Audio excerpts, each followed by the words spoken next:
Nous avons eu l'occasion de travailler ensemble au lycée Général Leclerc. Mais avant cela, nous avons travaillé au lycée d'Onkol Ndongo. Nous sommes en quelque sorte les tout premiers enseignants à avoir vu naître cet établissement, le lycée d'Onkol Ndongo. Et j'ai reçu M. Essini Mindia, si je ne me trompe pas, en 1992, donc dès la deuxième année, n'est-ce pas, d'ouverture de cet établissement. Nous avons vogué ensemble pendant près de 4 ans. Le lycée d'Onkol Ndongo n'était pas là seulement pour prodiguer les cours de français, d'anglais, d'allemand, d'espagnol, de géographie, etc. Mais également, nous avions aussi l'obligation d'encadrer les jeunes dans le domaine, n'est-ce pas, artistique. Et à ce niveau-là, M. Essini m'a donné un sérieux coup de main.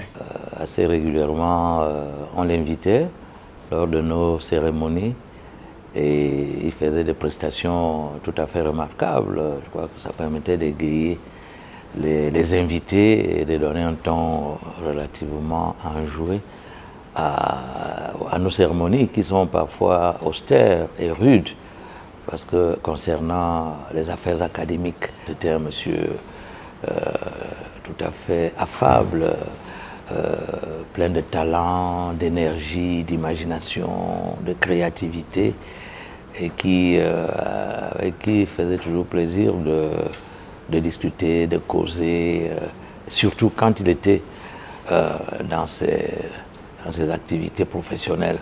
Il était d'abord monsieur cultivé, c'était un professeur, et naturellement ce qu'il disait,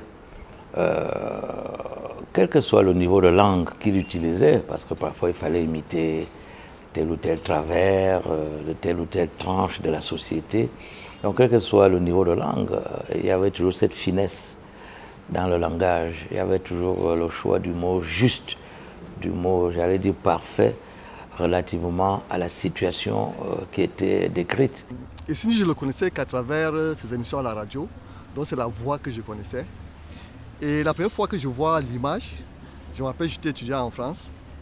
Un dimanche après-midi, il y a une émission qui passe sur Antenne 2, devenue depuis France 2. Et donc, Essini est suivi par les caméras d'Antenne 2 sur la place Bobo à Paris.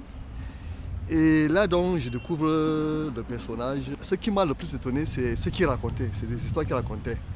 On était en plein Paris, entouré des Blancs. Il racontait donc des histoires de Blancs boucanés. Ce Blanc qui vit en Afrique et dont la peau est tannée par le soleil et tout. Et c'était très marrant. Jusqu'à là, je ne connaissais que la voix. Et tout d'un coup, il y a une image que je crois à cette voix. Et donc, il y a eu comme un coup de foudre. La rencontre se passe donc à Yaoundé quelques années plus tard, sur le tournage de l'héritage.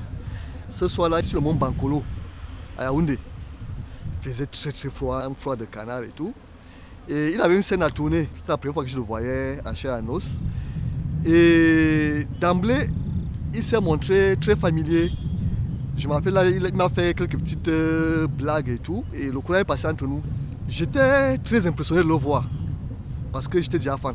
Les liens se sont tissés tout doucement. Et après la production, on a pris l'habitude de se revoir.